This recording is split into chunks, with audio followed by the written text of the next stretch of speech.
Hello, thank you for joining me. I'm sorry that there's been a bit of a delay there. This is the first time I've done this, so it's all a bit new to me. So we have the partial solar eclipse, which is going to be occurring today. And this is essentially where the moon connects with the sun in the sign of Aquarius at 27 degrees, but also Mercury is in on the act too. So Mercury is part of the combination of energies together, and that's what makes this eclipse so exciting and so unusual. But also, the three entities, obviously the moon and the sun are the luminaries, and the Mercury is the planet. They're fortunately linked to the higher octave planet, which is Uranus, and of course, the modern ruler of Aquarius. And this is a sextile, so a very enabling planetary influence. So the exciting thing here is this gives a huge boost of Aquarius energy over the next 6 months. Now, obviously, one of the questions may be, how does this influence each particular zodiac sign? Well, of course, it will be different in each case. So, for example, for Aries people, this is very much about teamwork, cooperation, collaboration, planning for the future, friendship, sociability, and so on. Whereas for an Aquarius person, it would be much more about taking a firm grip on their life direction and being much more self-confident in their approach at starting new ventures or perhaps putting new energy into existing trends. So it will be different for each zodiac sign. But of course, the eclipses themselves actually have an overall influence. And this particular eclipse is very much about the collective will of everybody, because it's about community. It's about, even if our individual circumstances are different, we all do depend on some degree on somebody else and other people. And if we don't have that level of connectivity, we end up with a degree of isolation. But the interesting thing about eclipses is that they actually work in pairs. So if you have watched the video or read anything about this particular partial solar eclipse, it may or may not have featured the fact that it links together with the total lunar eclipse, which occurred in Leo on the 31st of January. So these two are working in what's known as pairs, in access pairs. So the Leo energy is very much about individuality, it's about creativity, it's about flair, but it's also about I. It's ruled by the sun, of course, Leo, so it's very much about us, the individual, whereas Aquarius energy is much more about we, the bigger picture. And one of the interesting things about the lunar eclipse was that it actually forged a difficult angle with Neptune, which in the overall celestial situation is in the 12th solar house, in the sign of Neptune. Of course, it does guide and rule Neptune, Pisces does Neptune, but in this part of the overall picture, it's very much about very sensitive psychological energies, and it also can be about hidden things, and it's about the things that are less obvious to us. So on one hand, we had the large and loud Leo energy, which is asking people to engage and be enthusiastic about themselves as an individual. But behind that, over the 6 months, we have the potential for fear of not necessarily manifesting ourselves, our individuality, in the way we truly want. Whereas this solar eclipse is very much about the big picture. It's about the higher ideals that are represented by Aquarius. It's not so much about individuality in terms of I. It is about being individual in terms of being open to new ideas, having the confidence to being different from the crowd, about not necessarily being a dedicated follower of fashion as much as being someone who will be a trend setter, but in a way that keeps us connected to other people. Now, one of the interesting things to tell you is that Facebook began under the influence of Aquarius. But that doesn't mean that something will necessarily be perfect, because Aquarius is about noble energy, it's about kindness, it's about connecting with people in this friendly way, because we know that Facebook is a fantastic concept and does connect us so marvelously well. But there there are some more controversial issues about the level of revenue that Facebook contributes to individual countries or areas. So some people would argue, and I would be one of them, that Facebook may draw some of the profit out of their local arenas, and that's going offshore to very, very wealthy people and investors. It's not being distributed in a more collective way, but the actual platform definitely works through the spirit of Aquarius. So that's something that I feel that Facebook needs to work on, paying its taxes, like a lot of these big corporate giants, and especially the media giants like Google and also Amazon and eBay.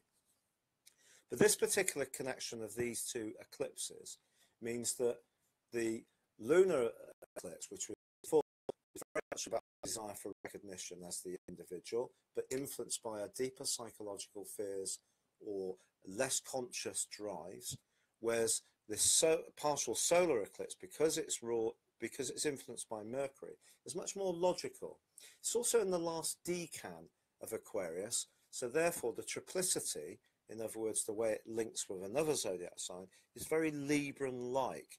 And in fact, this last decan is ruled by Venus, the same guide planet as Libra, and also the Moon. So this combination is very much good for the transportation of ideas. It's very much to do with justice. And over the next 6 months, I think we're going to see lots of developments where we become much more conscious that there are that there are losers in the way that modern society is going. So, for example, we can have future ideas with artificial intelligence, with automation, but that actually has a human cost. Because again, the money is all going upwards, it's traveling upwards, it's not necessarily being distributed out. So the Aquarius energy connects us all together. It also drives the forward thinking of some of these strands, but it doesn't necessarily mean it's going to be as democratic as the sign of Aquarius would suggest. So that's where we come in, and we can vote with our voices, we can join any cause where we connect with other people who are inspired by the same things that we feel are unfair or that we want to promote that are very positive, like anything to do with fighting back around ecology, animal rights, people who are struggling on lower incomes, the lack of proper food distribution in the world, the lack of proper water distribution in the world. And these are things that we can all collectively work on the back of this solar eclipse in a really marvellous way. Now, you may be thinking, why is it that Patrick is suddenly doing this live broadcast? He's never done them before. Well, it was actually not so well for a couple of years, and I'm now emerging from that. But also, I had a look today to try to understand why that might be. And I looked at my progressions, which is a form of forecasting in astrology.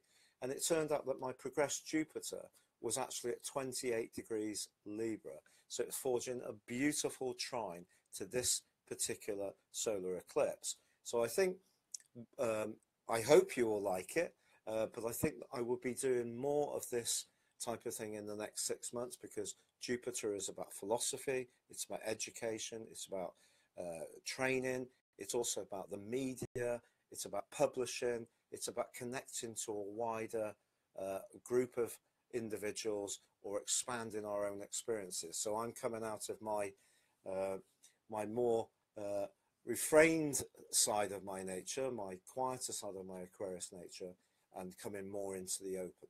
And this is something I have resisted quite badly for some years. So this is quite interesting. I am doing this. So that progressed Jupiter is definitely helping me. So this solar eclipse can be very powerful. If you're someone who's a very emotional person, it can add logic to your way of being. If you're someone who's very logical, then there's going to be even more logic. But because Mercury is connecting with Uranus as well, the ideas and can be light bulb moments. You can see the way forward in incredibly futuristic ways, or just inspirational ways, where you cast off the shackles of your own fears and can embrace new and fresh experiences and ways of doing things.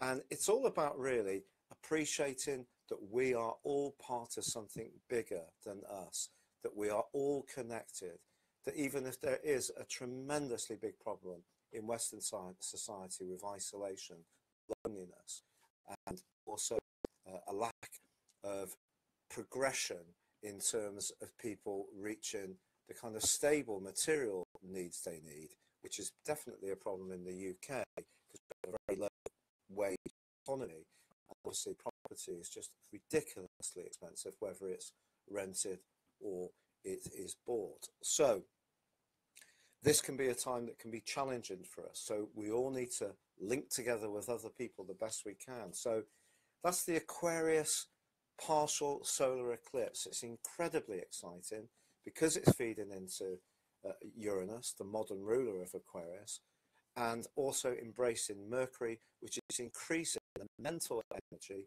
the clarity of thought, and giving us all a huge amount of encouragement to really chase what we feel is fair, is just, is right, which joins us together in a way which is reasonable. It's not so much about materialism, whereas the lunar eclipse, which is coming from Leo, is very much about what we want at a more desire level, to feed our needs at a desire level, which is being potentially affected by the rather misty, murky influence of Neptune, which of course can be very distorting, very draining, and sometimes can make reality a little harder to access. So that's still going to be there in the background. So at times we may get caught up in our egos more, our desires, our fears, and then the Aquarius energy is coming along saying, come on, look up, really think that new things are possible, that we can go forwards in different, fresher, brighter, more optimistic ways. Now, one of the other things that's incredibly important about eclipses is how it fits together with your natal horoscope. Because we can look at the 12 zodiac signs, which is mainly what I work through on Facebook and YouTube, but it's about what makes us different in terms of our individual blueprints, and that comes from our time, date, and place of birth. If you've never had a natal horoscope produced, this would be a fine time to think about it, because remember that astrology is ruled by Aquarius, and particularly by the planet Uranus. So to find out a deeper understanding of your own needs, drives, motivations, but also potentials, this would be a fantastic opportunity for you to inform yourself of who you are and what the next 12 months might hold for you. So with that in mind, I will share a link after this video is published where you can purchase. I'm doing a special offer on this at the moment. Purchase an imprint of who you are, the individual, and also what your future prospects are in terms of the transits and progressions going forwards. Thank you so much for being with me. I'm sorry if this is not tremendously long, but this is my first experience of this, so I'm very grateful for your time. And for now, good luck and goodbye.